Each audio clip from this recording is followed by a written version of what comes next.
I'm Chef Phillip Dell, and we're gonna cook up some delicious goat cheese and cranberry stuffed chicken today. Let's get started. First thing we're gonna do is in a food processor, we're going to add goat cheese. Not a fan of goat cheese? Don't worry, because this is gonna turn your palate right around. The next thing we're gonna add is some rehydrated cranberries. We've got some minced garlic. It's gonna give us a little bit of a savory note to it. Some parsley adds a little bit of extraness to it as well. A little bit of salt and pepper, always bring out that extra flavor. Then we're gonna just press the on button and let this thing puree until it's nice and smooth. Just let that sit for a little bit. Now let's move on to the chicken. Have you ever pounded out a chicken? Now we get to pound out a chicken. Take all your frustrations out. So to pound out the chicken breast, you always wanna make sure that you have everything in place. You wanna make sure you have a clean area. Chicken's one of those things that you just gotta really be careful about. So we're gonna have a cutting board. I always have a knife in case I need to trim off any excess fat or edges that I don't like. I have a mallet, and always remember that you use the flat side and not the spiky side. Put the chicken breast inside of a plastic bag, Ziploc bag, and that'll help keep all the juices flying from all over the place. We're gonna use the flat side, and we're gonna pound it out until it's an even thinness. That'll ensure even cooking throughout the entire time.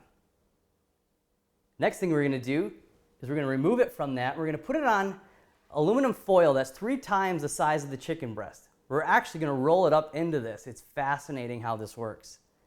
We're gonna take the filling now. Now, you can use a couple different things to apply this filling. You can either use a pastry bag, and if you don't have a pastry bag, you can use the inside of a Ziploc bag, and we'll squeeze it out the corner of it. Or you can use a spoon, or you can use a knife. It's up to you. I'm gonna use a pastry bag today. It's a little fancier, a little easier, quite honestly, and cleaner. So we're just gonna pipe that down the bottom third of the chicken breast.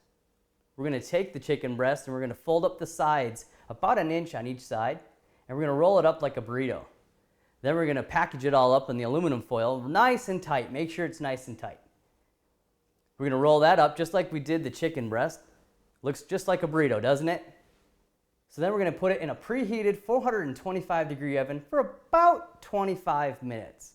That'll ensure a very juicy product at the end. Everybody always likes that juicy chicken.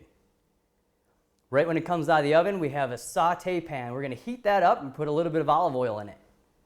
We're gonna unravel the chicken from the aluminum foil, and we're gonna place that into the hot pan. We're gonna caramelize the outside of the chicken breast, and when it's ready, we're gonna put it on our cutting board.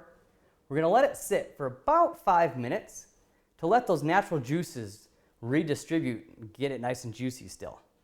Then I like to cut mine on a bias. It looks really pretty this way. And then you get a nice plate.